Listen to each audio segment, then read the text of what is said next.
Welcome back to the son of sci-fi. I'm a chick called Lobotamy. Look, we all know comic book cinema set a ridiculously high bar for blockbuster success over the last 20 years. For a while there, studio executives convinced themselves that throwing $200 million at a guy in spandex was a guaranteed license to print money. And to be fair, sometimes we actually got cinematic history out of the deal.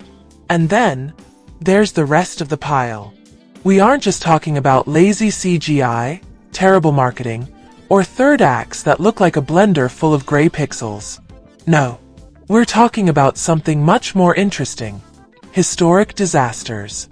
Films where the core idea was so deeply broken that no amount of star power, studio interference, or desperate reshoots could save them.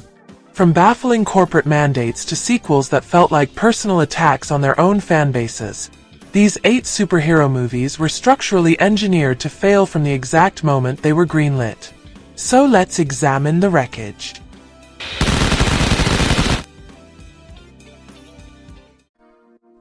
Number 8. Madam Web. Sony Pictures looked at an $80 to $100 million budget and said, "You know what people love in a superhero movie? Absolutely no superheroing."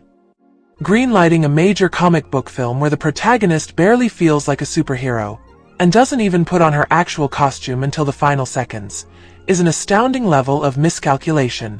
But let's be real. This was never about telling a compelling superhero story. It was a cynical corporate attempt to maintain a valuable Spider-Man-adjacent property, wrapped in the thinnest narrative possible. Instead of an actual superhero movie, we got an awkward story about a paramedic having vague, confusing premonitions. The studio heavily marketed a kick-ass superhero team-up, only for audiences to realize those scenes were actually flash-forward visions. That's right, they sold you a movie that literally only existed in her head. It turns out that actively misleading your audience and underestimating their intelligence yields predictable results. A deeply embarrassing $100 million worldwide gross and an immediate slot in the pop culture mockery Hall of Fame. Number 7. Kraven the Hunter. Building an entire cinematic universe around Spider-Man villains without Spider-Man was always a broken business model. But Kraven was the absolute breaking point. The entire appeal of the character hinges on one thing: his obsessive quest to hunt Marvel's web-slinger. Strip away that motivation, and you're left with a writer's room problem. What the hell do you actually do with Kraven? Their solution? Reboot a ruthless big-game hunter into a generic, R-rated anti-hero who protects animals. By completely gutting his defining traits just to manufacture a sympathetic protagonist, the studio alienated hardcore fans while giving casual audiences absolutely no reason to care. The result was a disastrous $62 million worldwide gross against a roughly $110 million budget, and a spectacularly fitting end to Sony's increasingly desperate Spider-Man spin-off experiment. Number 6. Catwoman. Adapting a legendary comic character usually requires using the lore that made them famous. But Warner Brothers inexplicably decided to strip away literally everything recognizable. They threw out Selina Kyle, erased Gotham City, deleted Batman, and tossed her entire origin story in the trash. In place of a sleek cat burglar thriller, audiences were handed a baffling script about Egyptian cat magic and a corporate conspiracy involving toxic skin cream. It was an adaptation in name only, a desperate attempt to leverage brand recognition while completely ignoring the source material. Plagued by frantic, incomprehensible editing and a truly laughable plot, it wasn't just an $82 million box office failure. It became one of Hollywood's most infamous superhero disasters, and its spectacular failure only reinforced the industry's reluctance to bet on female-led superhero films for years to come. Number 5. The Fantastic Four. 2015. When a franchise is beloved for its bright, family-focused, optimistic tone, turning it into a joyless body horror movie is a choice. The motivation behind this train wreck wasn't creative passion. It was corporate anxiety, a desperate attempt to keep the Fantastic Four film rights from reverting to Marvel. Greenlit largely to preserve those rights, the production devolved into behind-the-scenes chaos, heavy-handed executive interference, and massive, disjointed reshoots. By stripping away the warmth and adventurous spirit that had defined these characters for decades, Fox delivered a grim, visually drab slog that barely resembled the franchise it was supposed to revive. It remains a masterclass in what happens when a studio treats legendary pop culture heroes like contract obligations instead of actual stories. Number 4. Supergirl. Launching a rebooted cinematic universe usually requires patience, establishing foundational heroes and earning trust before asking audiences to buy into massive cosmic epics. DC Studios apparently decided patience was for suckers. Their solution? Fast-track a near $200 million intergalactic spin-off as only the second theatrical film in a brand-new cinematic universe. By positioning Supergirl as an early tentpole in an unproven continuity, executives gambled $170 million on a character audiences had barely been introduced to in this new DCU. Audiences needed a reason to care about this new timeline first.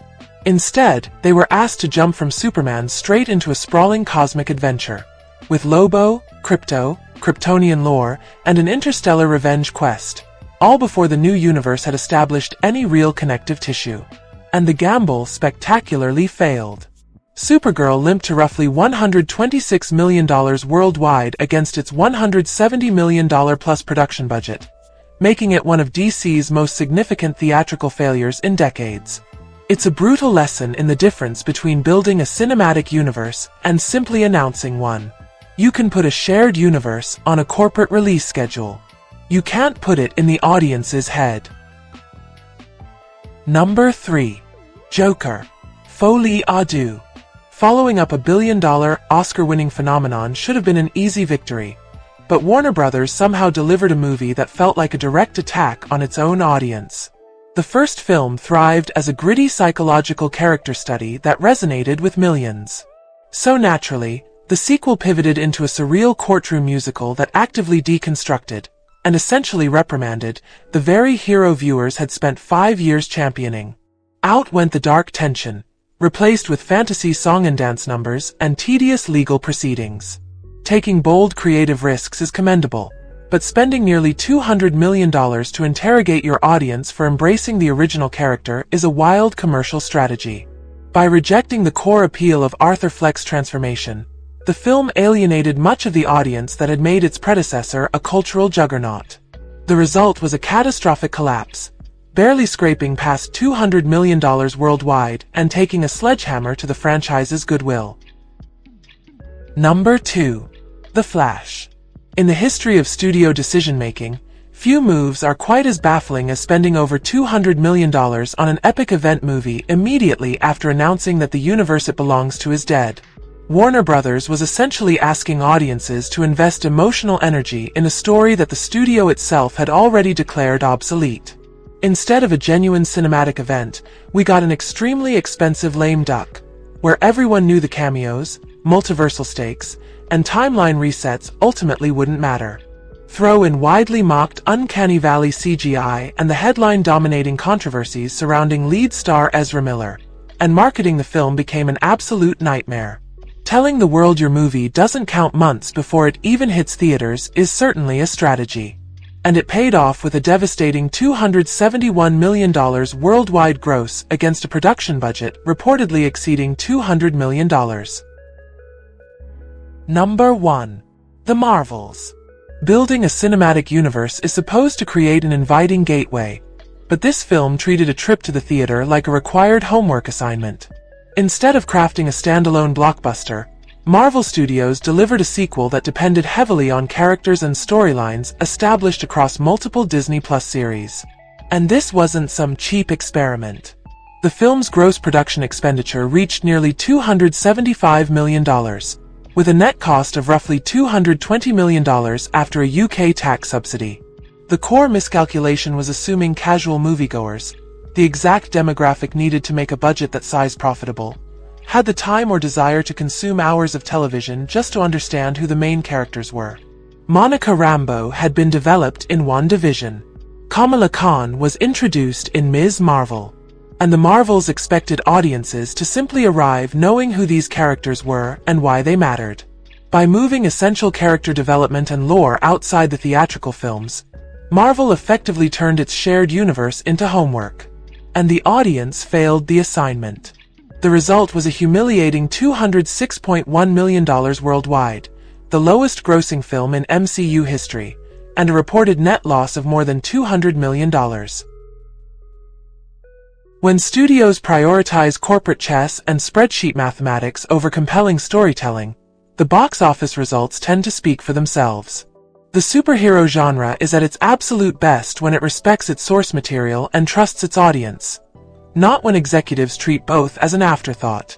These 8 films prove that all the CGI, star power, and corporate optimism in the world can't fix a fundamentally broken idea. But what do you think? Did we miss a studio train wreck that deserved a spot? Or a spectacular flop that should have made the list? Let us know in the comments.